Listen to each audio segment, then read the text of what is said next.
Alright, today I'm going to look at what is known as the greatest chess game ever played. This was a match in 1858 between the American master Paul Morphy and two French noblemen. Paul Morphy had the white pieces, and what you have to understand about Paul Morphy is he played in an era before there was such a thing as a grandmaster.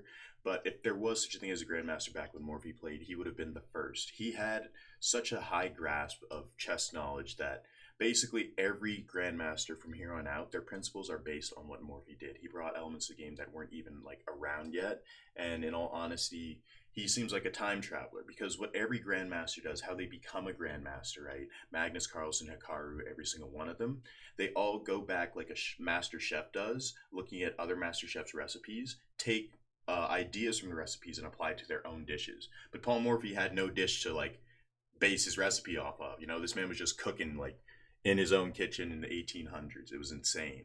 So Paul Morphy starts it off with pawn to e4. They respond with pawn to e5. And this is one of the best examples of attacking chess you're ever going to see. How Paul Morphy just like wills his opponent to place his pieces exactly where he wants them and then punishes for him.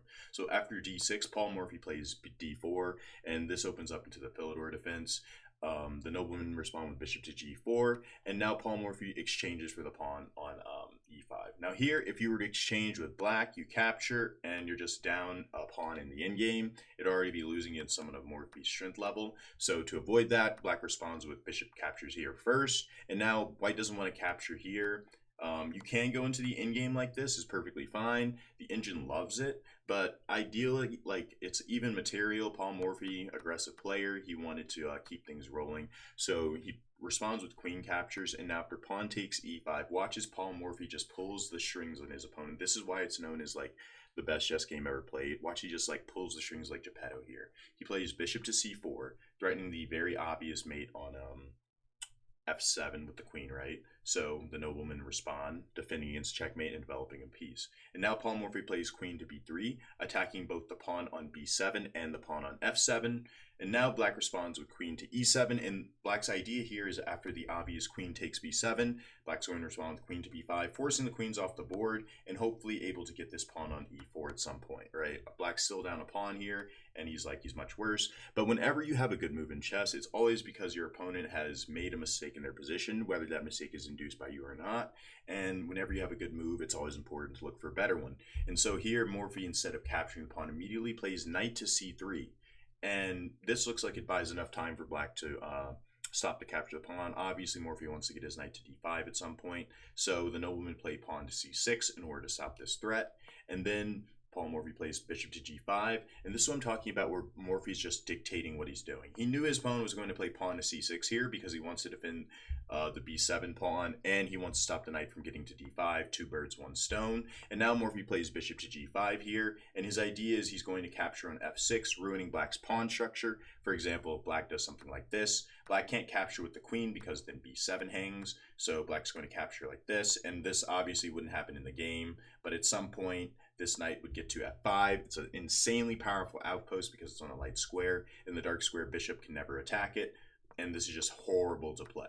So Paul Morphy knows his opponent isn't going to just let that sit around, and he needs to move this pawn. If he plays b6, then white's just like way ahead on development. White has three pieces developed. There's a pin going on f6, and it just looks ugly for black. So Morphy knew his opponent wanted to try and buy some time back. He was inside of his head, living in his head, rent-free, all right?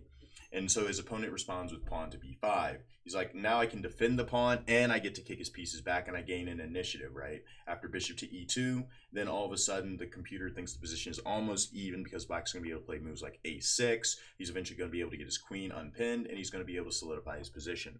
So Morphy knows the time to strike is now, and in chess you're taught to treat it like an army, right?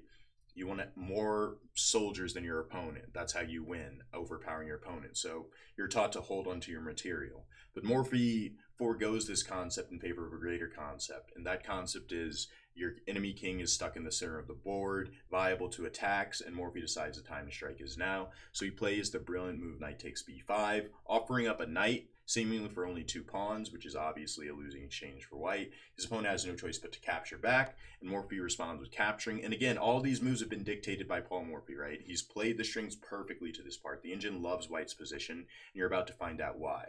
Now knight to d7 is forced. If king to d8, this is just horrible. The king's like completely exposed. Rook to d1 and whatnot.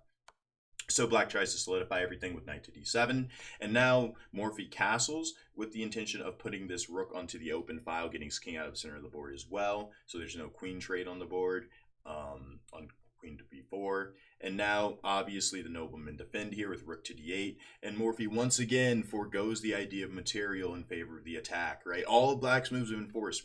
Black has to play rook to d8 here in order to defend the knight, and now Morphy sacrifices the rook here. He plays rook takes d7. It gets more brilliant, chat. This is the greatest game ever played, all right? Rook takes d7, rook takes d7, and now rook to d1, pinning the rook. And black, at this point, if he wants to survive, he needs to get this rook in h8 into the game. The king, keep in mind, also has yet to move. That means black is still eligible to castle. So black knows his only chance of survival here is to get the queen out of the way of the dark square bishop and get the king out of the center of the board somehow. So queen to e6, offering the exchange of queens. And even here, if you just capture like this is still like completely winning for white. There's nothing black can really do. Bishop to h6 is met with rook. Oh, actually, it's a check first. You have to go here, but even if you go here, it's just completely losing. There's a rook on the 7th rank. These 3 pawns are passed, so it's just going to be completely losing for black. But once again, in chess, when you have a good move, you look for a better one, right? So Morphy responds with bishop takes d7 first. And now, obviously, if you play queen takes d7, there's just rook takes d7. And so now the noblemen play knight takes d7. And it is here, in this position, that Paul Morphy in 1858, without any engines or any books to read on the idea of sacrifices, any idea, like any concepts invented before him, right? Paul Morphy, one of the most brilliant players of all time, plays this beautiful, gorgeous move to end the game in 2 moves. And this is one of the biggest reasons it goes down as the prettiest game in chess history. He plays queen to b8, sacrificing his queen, once again, foregoing the concept material in favor of an attack. The idea is that now black's only legal move is to capture the queen, but what this knight was doing before and what Morphy wanted was to get his rook to d8 to set up the checkmate, and the game ends in checkmate. Paul Morphy was one of the most brilliant chess minds probably ever, and it's estimated that if he were to play today, his ELO would be 2650, good for probably around like top 150 in the world, which is insane considering that he had no knowledge of theory, there were no other masters games to rely on, etc.